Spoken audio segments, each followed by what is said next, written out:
ভাটারা ও যাত্রাবাড়ী থানার একটি হত্যা মামলায় সাবেক মেয়র আতিকুল ইসলামকে 2 দিন করে রিমান্ড মঞ্জুর করেছেন আদালত। এছাড়া বাড্ডা থানার মামলায় সাবেক প্রতিমন্ত্রী জুনায়েদ আহমেদ পলককে 2 দিনের রিমান্ড, যাত্রাবাড়ী থানার মামলায় শাহজাহান খানকে 1 দিন ও নিষিদ্ধ সংগঠন ছাত্রলীগ নেতা তানভীর হাসান সৈকতকে 2 দিনের রিমান্ড দিয়েছেন আদালত। আজকে বিজ্ঞ সিএমএম আদালতে ফ্যাসিস্ট হাসিনার অবৈধ মন্ত্রী এবং এমপি এবং বৈষম্য ছাত্র আন্দোলনের সময় আন্দোলনকারীদেরকে হত্যা করার ষড়যন্ত্র এবং প্রত্যক্ষ মদদে এবং তারা যারা হত্যা করেছে তাদের মধ্যে প্রায় 15 জনকে আজকে বিজ্ঞ আদালতে বিভিন্ন মামলায়, হত্যা মামলায় তদন্তকারী কর্মকর্তা তাদেরকে গ্রেপ্তার দেখানোর জন্য এবং রিমান্ড নেওয়ার জন্য তাদেরকে আদালতে উপস্থাপন করেন। তার মধ্যে সাবেক অবৈধ মন্ত্রী হাসানুল হক ইনু, শাহজাহান খান, তারপরে জুনায়েদ আহমেদ পলক, রাশেদ খান মেনন এবং সাবেক মন্ত্রী কামরুল ইসলাম, তারপরে পুলিশের আইজিপি শহীদুল ইসলাম এবং ভারপ্রাপ্ত কর্মকর্তা আবুল হাসান, বিতর্কিত আইনজীবী তরিন আফরোজ এবং ছাত্রলীগের ঢাকা বিশ্ববিদ্যালয়ের সাবেক সাধারণ সম্পাদক তানভীর সহ আরও অন্যান্য এবং বিতর্কিত ব্যবসায়ী দিলীপ কুমার আগারওয়ালা, এদেরকে বিভিন্ন মামলায় আদালতে উপস্থাপন করা হয়।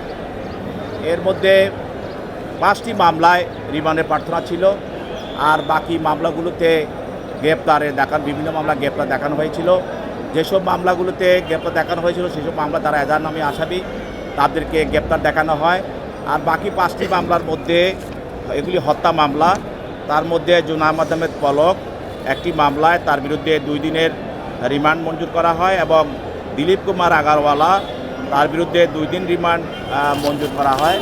এছাড়াও যে আরেকটি মামলায় যাত্রাবাড়ির তানভীর আহমেদ সৈকত এবং সাবেক অবৈধ মেয়র আতিকুল ইসলাম এবং শাহজাহান খান, তাদের বিরুদ্ধে 2 দিনের রিমান্ড, আর শাহজাহান খানের বিরুদ্ধে 1 দিনের রিমান্ড মঞ্জুর করা হয়।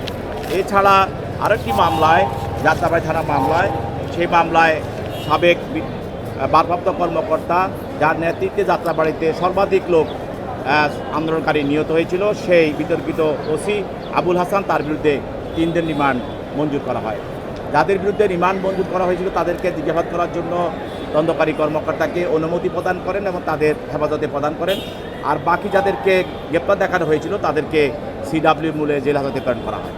এছাড়া যাত্রাবাড়ী, উত্তরা পশ্চিম, কোতোয়ালি, ভাটারা থানার বিভিন্ন মামলায় হাসানুল হক ইনু, রাশেদ খান মেনন, জুনায়েদ আহমেদ পলক, অ্যাডভোকেট কামরুল ইসলাম, সাধন চন্দ্র মজুমদার, সাবেক মেয়র আতিকুল ইসলাম, ব্যারিস্টার তুহিন আফরোজ, সাবেক ওসি আবুল হাসান, সাবেক এসপি তানজিল আহমেদ সহ 10 জনকে গ্রেফতার দেখানো হয়েছে। বুধবার তাদের প্রত্যেককে সিএমএম আদালতে তোলা হয়। শুনানি চলাকালীন সময়ে রাষ্ট্রপক্ষের আইনজীবীদের সঙ্গে আওয়ামী লীগের নেতাকর্মীদের উত্তপ্ত বাক্য বিনিময় হয়। জুলাই-আগস্টের ছাত্র জনতা তাই তারা জড়িত নন বলে দাবি করেন আইনজীবীরা।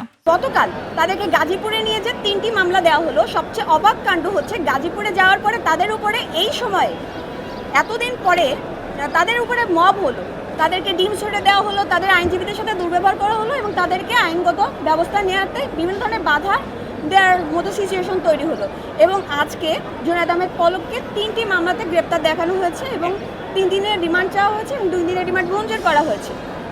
এবং সেখানে আমাদের অভিযুক্ত জুনায়েদ আহমেদ পলক তিনি বিজ্ঞ আদালতে তার নিজস্ব বক্তব্য উপস্থাপন করেছেন। তিনি জানিয়েছেন যে ঘটনার যে তারিখ ছিল 5 আগস্ট, এদিন তিনি সংসদ ভবনের মধ্যে অবরুদ্ধ ছিলেন এবং যে ঘটনার তারিখ এবং সময়, সেই সময় তিনি অবরুদ্ধ অবস্থায় ছিলেন এবং তার নিজের জীবনে আশঙ্কাই ছিল।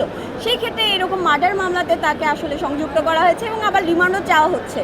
আমাদের জুনায়েদ আহমেদ পলক তিনি ডাক ও টেলিযোগাযোগ এবং তথ্য প্রযুক্তি মন্ত্রণালয়ের একজন মন্ত্রী হিসেবে দায়িত্ব পালন করেছেন এবং এই মন্ত্রণালয়ের স্পেসিফিক কাজ রয়েছে। তাদের কাজের সাথে আসলে এই যে ঘটনা, জুলাই আগস্টের যে ঘটনা, মানবতা বিরোধী ঘটনা, সেগুলো কোনো কিছুই সামঞ্জস্যপূর্ণ নয়, কারণ তাদের দায়িত্ব একটি স্পেসিফিক দায়িত্ব। এবং এই যে ইন্টারনেট বন্ধের যে অভিযোগ বারবার তাদেরকে দেওয়া হয়, মূলত ইন্টারনেট বন্ধের কোনো আইনগত অধিকার কিন্তু আইসিটি মন্ত্রণালয় বা আইসিটি মন্ত্রীর নেই।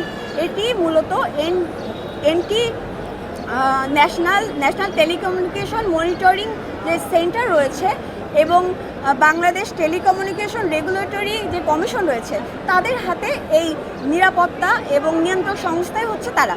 সেই ক্ষেত্রে আইসিটি নির্দেশে এটা করা হয়েছে। এই ক্ষেত্রে আমি বলি, যদি কোনো এই ধরনের স্টেপ নেওয়া হয় তাহলে সেই ক্ষেত্রে তার অবশ্যই কোনো লিখিত দলিল অথবা লিখিত কোনো আদেশ এইগুলো উপস্থাপন করা দরকার। কিন্তু এখনো পর্যন্ত এই কোনো ধরনের তথ্য প্রমাণাদি আমরা এখনো পর্যন্ত দৃশ্যমান দেখি নাই। সেটা শুধুমাত্র বলার জন্য এটা একটা মৌখিক কথা এবং কোনো লিখিত প্রমাণ নেই। আর আমরা জানি যে এই ধরনের কার্যক্রম, মন্ত্রণালয়ের কার্যক্রম সব কিছু লিখিত আদেশের উপর বেস করে হয়।